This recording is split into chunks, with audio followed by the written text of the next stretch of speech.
વડોદરા એટલે રાજા રજવાડાઓ દ્વારા વસાવેલી નગરી. અહીં ગાયકવાડ રાજા દ્વારા બનાવેલ રાજમહેલ, કોલેજ, મ્યુઝિયમ વગેરે વિરાસત ખૂબ જ પ્રખ્યાત છે. આ સ્થાપત્યો સિવાય પણ એક ખૂબ જ સુંદર જોવાલાયક સ્થળ છે કુતુબુદ્દીન ખાનનો મકબરો.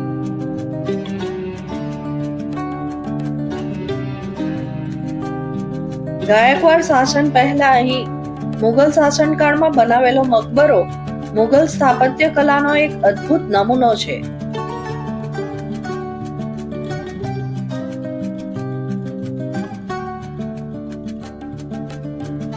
કુતુબુદ્દીન ખાનનો મકબરો હજીરા તરીકે પ્રખ્યાત છે. કુતુબુદ્દીન ખાન એક સંત હતા જેમને ઈસવીસન 1583માં ગુજરાતના અંતિમ સુલતાન મુઝફ્ફર શાહ ત્રીજા દ્વારા મારી નાખવામાં આવ્યા હતા. આ ઉપરાંત તેમના પુત્ર નૌરંગ ખાન કે જેમણે મુગલ બાદશાહ અકબરના તાબા હેઠળ તે સમયે ગુજરાતના મહત્વપૂર્ણ કાર્યાલયનો કાર્યભાર સંભાળ્યો હતો, તેમની પણ કબર અહીં હયાત છે. બેવડા ગુંબજવાળા આ મકબરાનું બાંધકામ ઈસવીસન 1586માં મુગલ સ્થાપત્ય કલા શૈલીમાં થયું હતું. તે દિલ્હીના હુમાયુના મકબરા જેવો જ દેખાય છે.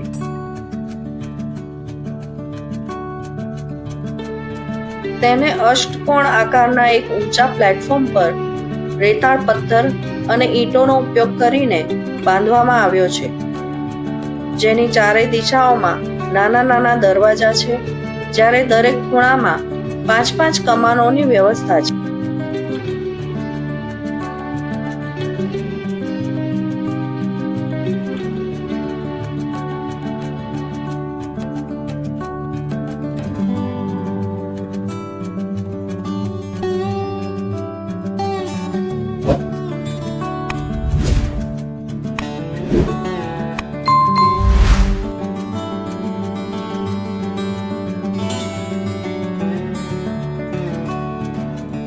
મૂળ કબર ભૂગર્ભ કક્ષમાં છે, જ્યારે તેની પ્રતિકૃતિ કબરના ઉપરના મુખ્ય કક્ષમાં છે.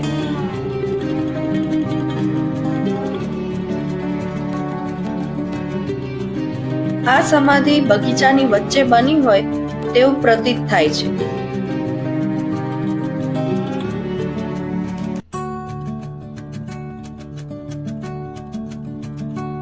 કક્ષની બારીઓમાં નકશીદાર જાળીઓ બનાવેલી છે અને તેમાં અરબી ભાષામાં કુરાનની આયાતો કંડારેલી છે.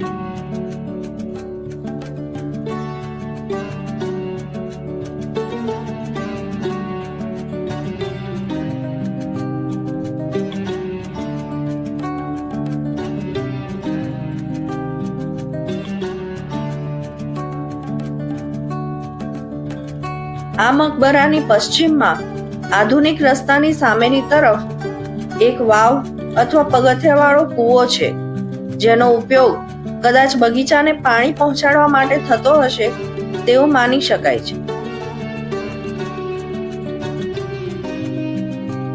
આશા રાખું છું કે વિડીયોમાં આપેલી માહિતી તમને ગમી હશે. તમને આ વિડીયો કેવો લાગ્યો તે કોમેન્ટ કરીને ચોક્કસ જણાવજો. આવા જ રસપ્રદ અને માહિતીસભર વિડીયો જોવા માટે અમારી ચેનલને સબસ્ક્રાઇબ કરવાનું ભૂલશો નહીં. ફરી મળીશું એક નવા વિડીયો સાથે.